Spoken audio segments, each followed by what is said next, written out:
తెలుగు స్టేట్స్లో అసెంబ్లీ ఎన్నికలంటే ఆ హడావిడి మామూలుగా ఉండదు కదా. పట్నం నుంచి పల్లె వరకు ఒకటే చర్చ. ఇక బెట్టింగ్ బాబుల గురించి వేరే చెప్పాలా? గుట్టు చప్పుడు కాకుండా కాయ్ రాజా కాయ్ అంటూ కాలు దువ్వే వారికి లోటు లేదు. ఒకటి కాదు రెండు కాదు, వందల కోట్లలో బెట్టింగులు రకరకాలుగా సాగిపోతున్నాయి. ఏపీ సెంటర్లో తెలంగాణలో రాజకీయ పందాలపై ఎన్టీవీ స్పెషల్ ఫోకస్. గెలిచేదెవరు, ఓడేదెవరు, అధికారంలోకి వచ్చేదెవరు, ఎవరికెన్ని సీట్లు వస్తాయి, ఏ జిల్లాలో ఎవరెన్ని సాధిస్తారు, ఈ అంశాలపై వేల కోట్ల బెట్టింగ్ నడుస్తోంది. తెలంగాణ ఎన్నికలపై ఇప్పుడు జరుగుతున్న బెట్టింగ్ నా భూతో నా భవిష్యత్ అన్నట్టు మారింది. గతంలో ఎన్నడూ లేనంత పొలిటికల్ బెట్టింగ్ ఇప్పుడు స్పష్టంగా కనిపిస్తోంది. ఆస్తులమ్మి అప్పులు చేసి కూడా బెట్టింగ్కు దిగుతున్నారంటే ఈ దందా ఏ రేంజ్లో పెరిగిందో అర్థం చేసుకోవచ్చు. ఎన్నికల సీజన్లో బెట్టింగుల హవా. ఎవరికెన్ని సీట్లొస్తాయి, అధికారంలోకి వచ్చేదెవరు, గెలిచేదెవరు, ఓడేదెవరు. ఎలక్షన్ సీజన్లో బెట్టింగ్ బాబులు చెలరేగిపోతున్నారు. ఎవడి గోల వాడిదే, సందట్లో సడేమియా అన్నట్లు సీన్ మారింది. తెలంగాణ అసెంబ్లీ ఎన్నికల సందడి మొదలైందో లేదో బెట్టింగ్ రాయుళ్లు రంగంలోకి దిగిపోయారు. కాయ్ రాజా కాయ్ అంటూ కట్టలు పట్టుకు తిరుగుతున్నారు. ఏ పార్టీకి ఎన్ని సీట్లు వస్తాయి, అధికారంలోకి వచ్చేది ఎవరు, ఎవరు ఓడతారు, ఎవరు గెలుస్తారు అంటూ పందాలు పై పందాలు కాసేస్తున్నారు. ఎన్నిక ఏదైనా బెట్టింగ్ కామన్ అయిపోయింది. ఒకప్పుడు కొంతమందికి కొన్ని ప్రాంతాలకే పరిమితమైన ఎలక్షన్ బెట్టింగ్స్ 2011లో ఏపీలో జరిగిన ఉప ఎన్నికలతో అన్ని ప్రాంతాలకు విస్తరించాయి. కాంగ్రెస్ నుంచి బయటకు వచ్చిన జగన్ తనతో పాటు వచ్చిన 26 మంది కాంగ్రెస్ ఎమ్మెల్యేలతో రాజీనామా చేయించడంతో పాటు తను కడప ఎంపీగా తిరిగి పోటీ చేశారు. ఆ ఎన్నికల్లో ఎవరు గెలుస్తారు, ఎవరికి ఎంత మెజారిటీ వస్తుంది అనే వాటిపై ఓ రేంజ్లో బెట్టింగ్స్ జరిగాయి. పంద్యాల్లోకి కొత్తగా వచ్చిన వాళ్లు కూడా అప్పట్లో బాగా లాభపడ్డారట. ఆ తర్వాత అదే అలవాటుగా మారిపోయి ఏ ఎన్నిక వచ్చినా గెలుపోటములు, మెజార్టీల మీద బెట్టింగ్స్ కట్టడం మామూలైపోయింది. ఇప్పుడు కూడా ఇదే ట్రెండ్ కనిపిస్తోంది. తెలంగాణలో ఎన్నికలు జరుగుతుంటే ఏపీ బెట్టింగ్ బాబుల్లో హుషారు పెరిగింది. రకరకాల ఈక్వేషన్లతో లెక్కలు వేసుకుంటూ పందాలు కడుతున్నారు. ఎన్నికలకు 6-7 నెలల ముందు నుంచే మొదలైన ఈ తతంగం చూస్తే బెట్టింగ్ బాబులు ఎంత ఫాస్ట్గా ఉన్నారో అర్థం చేసుకోవచ్చు. ఇక షెడ్యూల్ వచ్చి కొన్ని పార్టీలు అభ్యర్థుల్ని ప్రకటించి ప్రచారం మొదలుపెట్టడంతో బెట్టింగ్స్ స్పీడ్ అందుకున్నాయి. తెలంగాణ ఎన్నికల్లో ముఖ్యంగా కాంగ్రెస్కు వచ్చే సీట్ల మీద ఎక్కువ పందాలు నడుస్తున్నాయి. కాంగ్రెస్ పార్టీకి 40 సీట్లకు మించి రావు అనే దగ్గర మొదలైన పందాలు రోజుకో రకంగా మారిపోతున్నాయట. తాజాగా ఆ పార్టీకి 50 కంటే ఎక్కువ వస్తాయి, రావు అన్న పాయింట్ మీద ఎక్కువగా పందాలు జరుగుతున్నట్లు తెలిసింది. ఏ పార్టీకి ఏ జిల్లాలో ఎన్ని సీట్లు రావచ్చు, ఉత్తర దక్షిణ తెలంగాణలో ఏ పార్టీకి ఆధిపత్యం రావచ్చు అనేవి కూడా పందాలకు ముడిసరుకుగా మారుతున్నాయట. అలాగే బీఆర్ఎస్కు 60 సీట్లు దాటుతాయా, ఆ పార్టీకి సొంతగా మ్యాజిక్ మార్క్కు అవసరమైన 60 సీట్లు వస్తాయా రావా అనే అంశంతో పాటు ఎంఐఎం మద్దతు లేకుండా ప్రభుత్వాన్ని ఏర్పాటు చేయలేదనే అంశాలు కూడా పందాల్లో ఉన్నాయట. పరిస్థితులు మారుతున్నాయని లెక్కలు వేసేసుకుంటున్న పందెం రాయుళ్లు ఇప్పటికే వేసిన వాటిని రివర్స్ కూడా చేసుకుంటున్నారట. అంటే ఓ పార్టీ గెలుస్తుందనో లేదా ఆ పార్టీకి ఎన్ని సీట్లు వస్తాయని పందెం వేసిన వాళ్లు ఇప్పుడు వెనక్కి తగ్గుతున్నారట. తాము పెట్టిన బెట్టింగ్లో కొంత మొత్తాన్ని ముందే ఇచ్చేసి పందెం రద్దు చేసుకుంటున్నట్లు ప్రచారం జరుగుతోంది. అలాంటి వాళ్లు కొత్త లెక్కలతో కొత్త పందాలకు వెళుతున్నారట. 40-50 రోజుల్లోనే లక్షల రూపాయలు చేతిలో పడే అవకాశం ఉండడంతో 4 డబ్బులు చేతిలో ఉన్న పైలా 25 బ్యాచ్ పందెం అంటూ తిరుగుతున్నారట. కొన్ని బ్యాచ్లైతే ప్రత్యేకంగా కార్లు వేసుకుని తెలంగాణలో తిరుగుతూ పార్టీల గెలుపోటముల మీద సర్వే లెక్కలు సైతం వేస్తున్నారట. ఈజీ మనీకి అలవాటు పడ్డ వాళ్లే ఈ బ్యాచ్ల్లో ఎక్కువగా ఉన్నట్లు తెలిసింది. ఇంతకుముందు ఇలాంటి విషయాల్లోనే 4 డబ్బులు సంపాదించిన వాళ్లు, పోగొట్టుకున్న వాళ్లు మరోసారి తమ అదృష్టాన్ని పరీక్షించుకునే పనిలో పడ్డారు. విచిత్రం ఏంటంటే ఇప్పటికే ఆర్థిక ఇబ్బందుల్లో ఉన్నవాళ్లు సైతం మరొక్క ఛాన్స్ అంటూ ఈ ఊబిలోకి దిగుతున్నట్లు తెలిసింది. ఒక్క ఛాన్స్ తగిలితే సింగిల్ ఫేజ్లో దరిద్రం మొత్తం పోయి భారీగా డబ్బు చేతిలో పడుతుందన్న దురాశతో తమ దగ్గర ఉన్న డబ్బుతో పాటు అప్పులు తెచ్చి మరీ బెట్టింగ్స్ వేసేందుకు సిద్ధమవుతున్నారట. కొన్నేళ్లుగా బెట్టింగ్ అనేక అంశాల్లోకి వచ్చి చేరింది. ఆటల్లో నడిచే బెట్టింగ్లను సాధారణంగా చూస్తూ ఉంటాం. గుర్రపంద్యాల నుంచి మొదలై ఇతర ఆటలకు పాకిన బెట్టింగ్ క్రికెట్ని ఆక్రమించేసింది. ఇప్పుడు క్రికెట్ అనగానే బుకీలు, పంటర్లు, బెట్టింగ్లు అనే మాట ఎక్కువగా వినిపిస్తూ ఉంటుంది. ఆటల నుంచి రాజకీయాల్లోకి ఎంటరైన బెట్టింగ్ జనానికి ఆసక్తి ఉన్న ప్రతి అంశంలోకి వచ్చేస్తోంది. ఏదైనా అంశం జరుగుతుందా, జరగదా, జరిగితే ఎంత, ఎలా, ఇలాంటి అంశాలపై ఉండే క్యూరియాసిటీతో బెట్టింగ్ వ్యాపారం సాగుతోంది. గోదావరి జిల్లాల్లో సంక్రాంతి కోడిపందాల్లో కోట్ల రూపాయలు చేతులు మారటం ఏటా చూస్తూ ఉంటాం. సంక్రాంతి తర్వాత పెద్దగా పనిలేని పందెం రాయుళ్లు ఇప్పుడు ఎన్నికలు ఎక్కడుంటే అక్కడ వాలిపోతున్నారు. ముఖ్యంగా తెలుగు రాష్ట్రాల్లో ఎన్నికలు అనగానే వందలు వేల కోట్ల బెట్టింగ్కు తెరలేపుతున్నారు. గతంలో మునుగోడు ఉప ఎన్నికల సమయంలో ఎవరు గెలుస్తారనే అంశంపై పెద్ద ఎత్తున పందాలు కాసినట్లు సమాచారం. ఆ సందర్భంలో గులాబీ పార్టీ అభ్యర్థికి ఎంత మెజారిటీ వస్తుంది, ఏ అభ్యర్థికి ఎన్ని ఓట్లు వస్తాయి, 2-3 స్థానాల్లో ఎవరుంటారు అనే అంశాలపై విడివిడిగా పందాలు కాశారు. ఒక్క ఉప ఎన్నికపైనే ఆ రేంజ్లో పందాలు ఉంటే ఇప్పుడు రాష్ట్రమంతా జరుగుతున్న ఎన్నికల్లో అనేక మంది ప్రముఖులు బరిలో ఉండడంతో పాటు అనేక కీలక స్థానాల్లో ఎన్నికలు జరగడంతో పాటు ప్రభుత్వాన్ని ఏర్పాటు చేసేదెవరనే అత్యంత కీలకమైన విషయం కూడా ఉండడంతో బెట్టింగ్ బాబుల ఉత్సాహం కట్టలు తెంచుకుంటోంది. కోడి పందాల సీజన్లో చెలరేగే వాళ్లంతా ఎన్నికల టైంలో నిద్రలేచారు. బీఆర్ఎస్ 3వ అధికారంలోకి వస్తుందా రాదా, వస్తే ఎన్ని సీట్లు వస్తాయి, కేసీఆర్ మళ్లీ సీఎం అవుతారా? తెలంగాణ ఎన్నికల సీజన్లో వీటిపై అందరిలో ఆసక్తి ఉంది. ఇవే అంశాలపై బెట్టింగ్ కూడా ఓ రేంజ్లో నడుస్తోంది. ఏపీ కేంద్రంగా తెలంగాణ ఎన్నికలపై బెట్టింగ్ బాబులు జోరుగా రంగంలో ఉన్నారు. తెలంగాణలో ఎన్నికల వేడి పెరగ్గానే పందెం రాయుళ్లు రెచ్చిపోతున్నారు. ఉత్కంఠను అనుకూలంగా మార్చుకుని జోరుగా పందాలు కాస్తున్నారు. తెలంగాణ ఎన్నికల ఫలితాలపై ఏపీ కేంద్రంగా ఈ పందాలు సాగుతుండడం మరింత విడ్డూరం. గుట్టుచప్పుడు కాకుండా వందల కోట్ల రూపాయలలో ఈ బెట్టింగ్ తంతు సాగిపోతోంది. ఏ పార్టీ అధికారంలోకి వస్తుందనే అంశంతో మొదలైన బెట్టింగ్ ఎవరు సీఎం అవుతారు, కీలక నేతల బరిలోకి దిగినా పోటీ తీవ్రంగా ఉన్న కొన్ని స్థానాల్లో విజయం ఎవరిని వరిస్తుంది అనే అంశాలపై సాగుతోంది. ఆఖరికి విజయం ఖాయమని భావిస్తున్న కొంతమంది అభ్యర్థులకు మెజార్టీ ఎంత వస్తుందనే అంశంపై బెట్టింగులు జోరుగా సాగుతున్నాయి. ఏపీలో చాలా మంది పందెం రాయుళ్లు కోడి పందాల్లో విచ్చలవిడిగా బెట్టింగులు కాస్తూ ఉంటారు.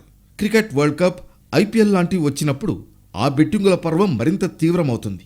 ఇప్పుడిక కాదేదీ బెట్టింగులకు అనర్హం అన్నట్లు ఎన్నికల్లో గెలుపోటములపైన పందాలు పెరిగాయి. నిజానికి ఎక్కడో అమెరికాలో అధ్యక్ష ఎన్నికలు జరిగినప్పుడే ఏపీలో బెట్టింగులు జోరుగా సాగాయి.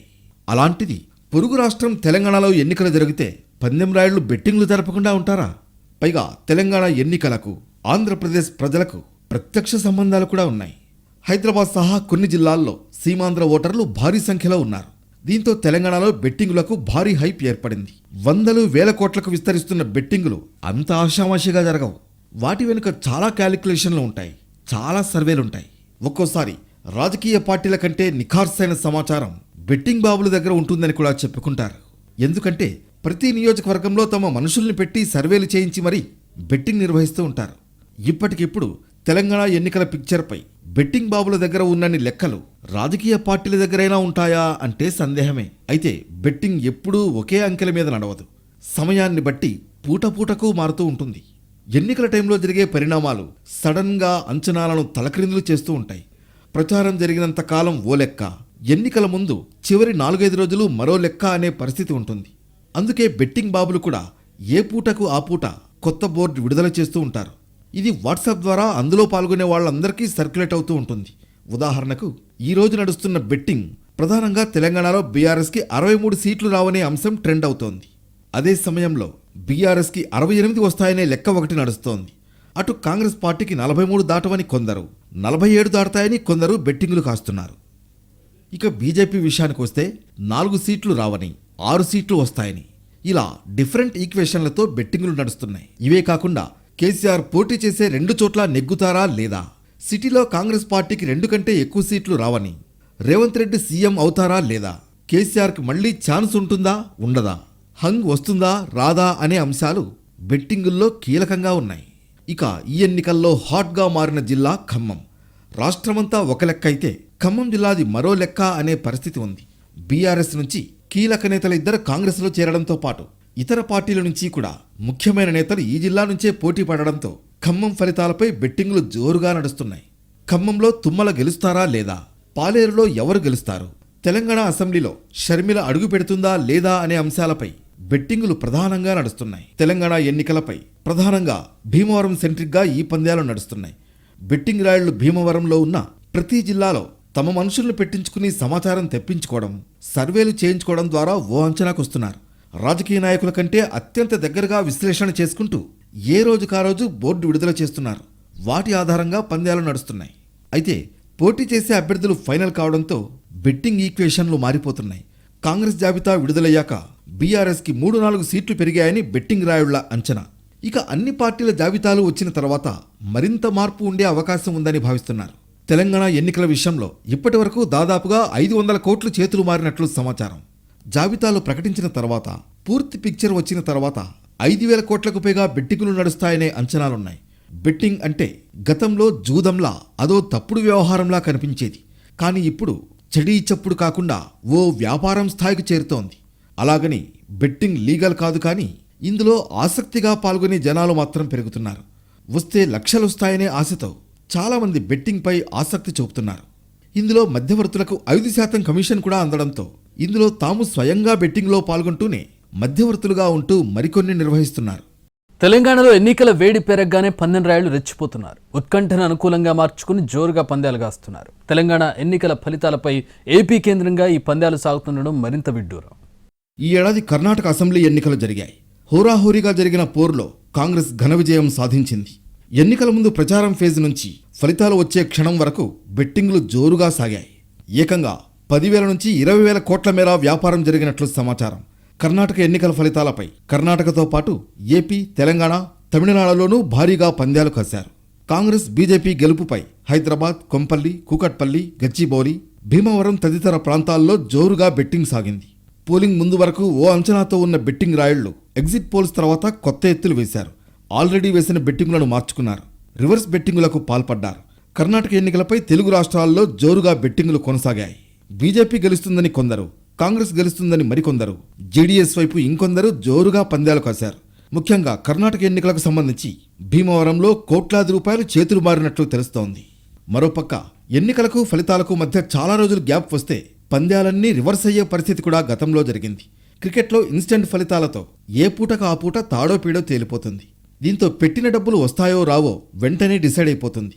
కానీ ఎన్నికల విషయానికొస్తే ప్రచారంతో మొదలై అభ్యర్థులు ఫైనల్ అయి మేనిఫెస్టోలు, ఎన్నికల చివరి వారంలో పంపకాలు, ఇవన్నీ బెట్టింగ్పై భారీగానే ప్రభావం చూపుతూ ఉంటాయి. రాజకీయ నేతలపై కాస్తే ఫలితం సంగతేమో కానీ తమ బెట్ గెలుస్తామా లేదా అనే టెన్షన్ రోజురోజుకు పెరగడంతో పొలిటికల్ బెట్టింగ్స్ని తలనొప్పిలా భావించే వాళ్ళు ఉన్నారు. ఇలా చాలా రోజులు నడిచే వ్యవహారంలో రోజురోజుకు పంద్యాలు రద్దు చేసుకునే వాళ్ళు కూడా ఉండడంతో బుకీలు కొత్త కండిషన్లు పెట్టే పరిస్థితి కూడా ఉంది. బెట్టింగ్ క్యాన్సిల్ చేసుకుంటే పూర్తి అమౌంట్ ఇవ్వలేమని 20% ఛార్జీల కింద కట్ అవుతాయంటున్నారట. అటు రాజకీయ పార్టీలు చాలా తలనొప్పులతో బిజీగా ఉన్నాయి. జనాల ఓట్లు ఎలా కొల్లగొట్టాలా అనే వ్యూహాల్లో తలమునకలై ఉన్నాయి. సీట్లు వచ్చిన వాళ్ల ప్రచారం హడావుడి, సీట్లు రాని వాళ్ల అసంతృప్తి, జనాలు, సభలు, డబ్బు పంపకాలు, సోషల్ మీడియా క్యాంపెయిన్, ఇలా ఒకటా రెండా రాజకీయ పార్టీలకున్న తలనొప్పులు 1,00,000. అధికారం నిలబెట్టుకోవాలనే ఆరాటం ఒకరిదైతే అధికారం ఎలాగైనా చేజిక్కించుకోవాలనే ప్రయత్నం మరొకరిది. ఈ ప్రయత్నాల్లో రాజకీయ పార్టీలు ఎన్నికల ముందు నెలల తరబడి ఉంటాయి. రాజకీయ పార్టీలన్నీ ఈ గోలలో ఉన్న సమయంలో బెట్టింగ్ బాబులు మాత్రం చెలరేగిపోతూ ఉంటారు. ఎన్నికలంటే జనాలకు, రాజకీయ పార్టీలకు సంబంధించిన వ్యవహారం. ప్రజాస్వామ్యంలో ఎన్నికలు ఓ కీలక ప్రక్రియ. 5 ఏళ్ల పాటు పాలించే ప్రభుత్వం ఏర్పాటయ్యే వ్యవహారం. ఇదంతా జనాలకు ఆసక్తిగా ఉండే విషయం. ఈ ఆసక్తిని క్యాష్ చేసుకునే బెట్టింగ్ బాబులు సైలెంట్ వ్యాపారాన్ని 100,000 కోట్లకు విస్తరిస్తున్నారు. ఉత్కంఠ ఈ ఒక్కటే బెట్టింగ్లో కీలకమైన విషయం. ఫలానా నేత గెలుస్తాడా లేడా అనే అంశంపై జనాల్లో ఉత్కంఠ ఉంది అంటే చాలు, అది బెట్టింగ్కు అర్హమైన అంశమే. దానికి తోడు మెజారిటీ ఎంత, అధికారం ఎవరికి అనే అంశాలు ఉండనే ఉన్నాయి. ఇవన్నీ బెట్టింగ్ బాబులకు మంచి కిక్కిచ్చే విషయాలు. అందుకే గత కొన్నాళ్లుగా ఉప ఎన్నికల నుంచి అసెంబ్లీ ఎన్నికల వరకు దేన్నీ వదలడం లేదు. కర్ణాటక ఎన్నికల్లో బెట్టింగ్ రుచి చూసిన వాళ్లంతా ఇప్పుడు 5 రాష్ట్రాల ఎన్నికలపై పడ్డారు. ముఖ్యంగా తెలంగాణ ఎన్నికలపై ఉన్న ఆసక్తి అంతా ఇంతా కాదు.